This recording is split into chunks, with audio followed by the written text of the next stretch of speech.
Hello students, I am Suman Tevatia and here is your first chapter, The Best Christmas Present in the World, and it is written by Michael Moorpargo and it is your book Honeydew. The students, this story begins from the place Dorset. ये story जो है ये place है Dorset. इसकी story यहाँ से start होती है, इस प्लेस से स्टार्ट होती है. And there are main three characters in this story. First is Jim McPherson and second is Connie McPherson and third is Hanspool. जो जिम मैकफर्सन है ये सोल्जर है and Connie McPherson Jim McPherson की wife है और Hanspool ये भी एक सोल्जर है. Okay and it is address 12 Copper Beeches Bridport Dorset. ये वो एड्रेस है जहां पर कॉनी मैकफर्सन रहती है. And this story is based on a letter. एक लेटर जो जिम मैकफर्सन के द्वारा लिखा गया था वो 26 जनवरी 1914 को लिखा गया था. जिम मैकफर्सन ने अपनी वाइफ को कॉनी मैकफर्सन को ये लेटर लिखा दिसंबर 26, 1914 में. और जो लेटर रिसीव हुआ बाय कॉनी मैकफर्सन के द्वारा जो ये लेटर रिसीव हुआ वो हुआ जनवरी 25, 1915. तो स्टूडेंट्स आप यहाँ पे देखेंगे कि ये जो स्टोरी का टाइम पीरियड है ये फर्स्ट वर्ल्ड वॉर के आसपास का है, तभी का है, ये फर्स्ट वर्ल्ड वॉर के टाइम का है. एंड आप ये भी देखेंगे यहाँ पे टू वर्ड्स यूज हुए हैं, Fritz and Tommy. Fritz are German soldiers and Tommy are British soldiers. यानी कि फ्रिट्ज जो हम कहते हैं वो जर्मन सोल्जर्स को लिखा गया है, इसमें जर्मन सोल्जर्स को फ्रिट्ज बोलते थे एंड ब्रिटिश सोल्जर्स को टॉमी बोलते थे. तो ये है इसकी स्टोरी का जो बेस है, ये इसके मेन पॉइंट्स हैं स्टोरी के. तो स्टूडेंट्स आपको नॉर्मली क्लियर हो गया होगा कि ये सारा जो चैप्टर है आपका लेसन है ये पूरा एक लेटर पे बेस्ड है. So story begins from here. यहाँ पे जो नरेटर है, नरेटर यानी कि जो उसका राइटर है वो स्टोरी स्टार्ट करता है यहाँ से.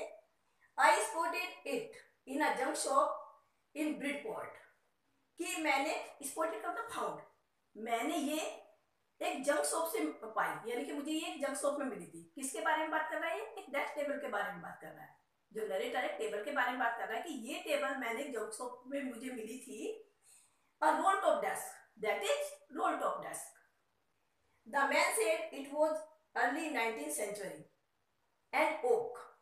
तो ये पर्सन जो है नरेटर जो कह रहा है कि ये अर्ली 19th सेंचुरी की, यानी बहुत स्टार्टिंग की 19th सेंचुरी की ये टेबल है और ओक की बनी हुई है, ओक वुड की बनी हुई है. I had wanted one but they were far too expensive. मुझे भी एक इस टाइप की टेबल चाहिए थी लेकिन क्या वो एक्सपेंसिव थी, बहुत महंगी थी. This one was in a bad condition. The roll top in several pieces. One leg clumsily mended. Scotch mark all down one side. तो कह रहे थे कि जो ये टेबल थी जिसके रोल टॉप डेस्क के बारे में ये नरेटर बात कर रहा है कि ये बहुत बैड कंडीशन में थी, इसकी अच्छी कंडीशन नहीं थी और ये सेवरल पीसेस यानी कई जगह से टूटी हुई थी. One leg clumsily mended. और जो टेबल की एक लेग थी वो बड़े भद्दे तरीके से मेंड किया गया था, रिपेयर किया हुआ था उसको. Scotch mark on down all down one side. और एक साइड उस पे स्कॉच मार्क भी थे, यानी कि जले हुए के निशान भी थे उस टेबल पर. It was going for very little money. और ये मुझे बहुत सस्ते में मिल रही थी, लिटिल मनी में मिल रही थी. I thought I could restore it. तो मैंने सोचा कि मैं इसको रिस्टोर करा लूंगा, यानी कि इसको रिपेयर करा लूंगा, सस्ते मिल रही है. It would be a risk, a challenge, but I had to have it. ये एक रिस्क था कि भी ठीक हो भी सकती थी या नहीं भी हो सकती थी, एक चैलेंज भी था, लेकिन हाँ मुझे ये लेनी थी, मैंने ले लिया इसको. I paid the man and brought it back to my workroom at the back of the garage. मैंने उस मैन को यानी कि उस आदमी को पे करा, यानी कि जितने पैसे मेरी बात हुई मैंने उसको पैसे दिए और वापस इसे अपने गैराज में ले आया. I began work on it on Christmas Eve. और मैंने जो इस पे वर्क शुरू किया क्रिसमस ईव पर, इसमें मतलब उसको रिपेयर करना ये काम करना शुरू कर दिया. क्रिसमस ईव मीन्स 24 दिसंबर. तो स्टूडेंट्स आप जानते हैं कि जो क्रिसमस वो होता है वो 25 दिसंबर को होता है, लेकिन यहाँ पे वर्ड यूज हुआ क्रिसमस ईव, यानी कि उससे जस्ट एक दिन पहले, यानी कि 25 दिसंबर से जस्ट पहले शाम को, पहली रात को you can say. I remove the role top completely and pulled out the drawers. तो मैंने उस रोल टॉप डेस्क को जो है पूरी तरह रिमूव किया, हटाया, और उसके ड्रॉर को पुल किया, जो ड्रॉर होते हैं ना टेबल में बने हुए, उसको पुल किया। The vernier had lifted almost everywhere. अब जो वेनियर होता है कि जिससे टेबल को डेकोरेट करते हैं, डेकोरेट में प्लाई वगैरह लगाते हैं, उसको सुंदर बनाते हैं, तो वो प्लाई वगैरह भी उसकी लिफ्टेड कई जगह से उखड़ी हुई थी। It look like water damage to me, और ऐसा भी लग रहा है कि जैसे किसी वाटर से भी डैमेज हुई है, जली हुई तो थी, वो पानी से भी डैमेज हुई है। Both fire and water had clearly taken their toll on this desk, और फायर से भी जली हुई भी थी, पानी भी थी, तो टोटली उससे वो डैमेज कर दिया। Taken their toll on means damage, कि उसकी वजह से ये डेस्क जो डैमेज हो गई, खराब हो गई। The last drawer was stuck fast, जो लास्ट ड्रॉर था वो थोड़ा टाइट था, यानी कि शट टाइटली, बहुत टाइट से बंद होता था। I tried all I could ease it out gently, तो मैंने उसे बहुत ट्राई किया, जेंटली भी कोशिश की उसे खींचने की। In the and I used brute force, और लास्ट में क्या कि मैंने उसे पूरा फोर्स लगाया, खूब फोर्स लगाया उसे खोलने के लिए। It stuck it sharply with the side of my fist and the drawer flew open to reveal a shallow space underneath.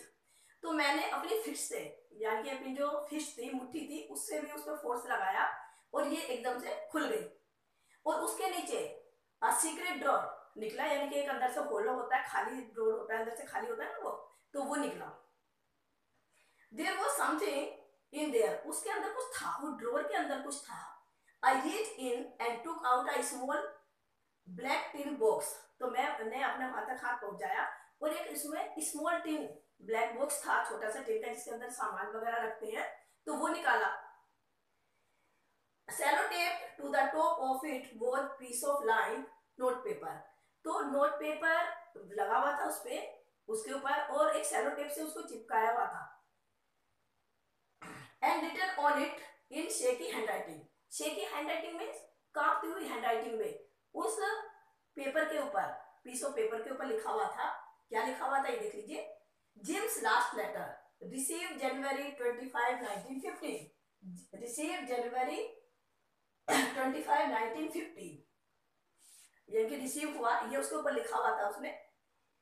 To be buried with me when the time comes, कि यानी कि ये मेरे साथ ही बरीड कर दिया जाए जब टाइम आए। टाइम कम्स का मतलब कि जब मेरी डेथ हो तो ये लेटर मेरे साथ ही बरीड कर दिया जाए, तो दफना दिया जाए, इस तरह से।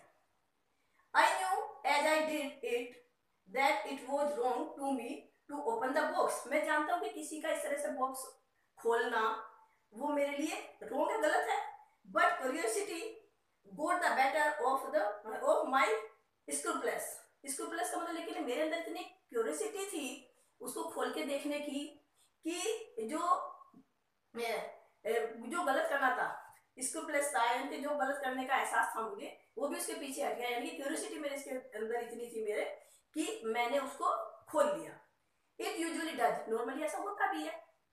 Inside the box there was an envelope, अब क्या है कि उस बॉक्स के अंदर एक एनवलप था। The address read, अब उसने वो एड्रेस पढ़ा, एड्रेस क्या था, Jim McPherson, Mrs Jim McPherson, 12 Copper Beech, Bridport, Dorset, यानी कि Jim McPherson his wife and address is 12 Copper Beech, Bridport, Dorset, ये एड्रेस उस पर लिखा हुआ था।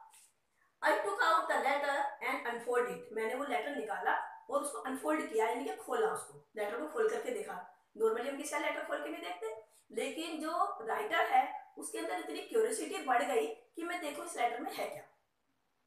It was return in pencil and dated at the top December 26, 1914, और जब वो लेटर खोल के देखा तो पेंसिल से लिखा हुआ था, और उस पर डेट डली हुई थी टॉप पर, December 26, 1914, यानी कि जिम मैकफरसन ने ये December 26, 1914 को ये लेटर लिखा। Okay students, I hope it is clear to you. Thank you very much. remaining part of this lesson will be covered in our next video.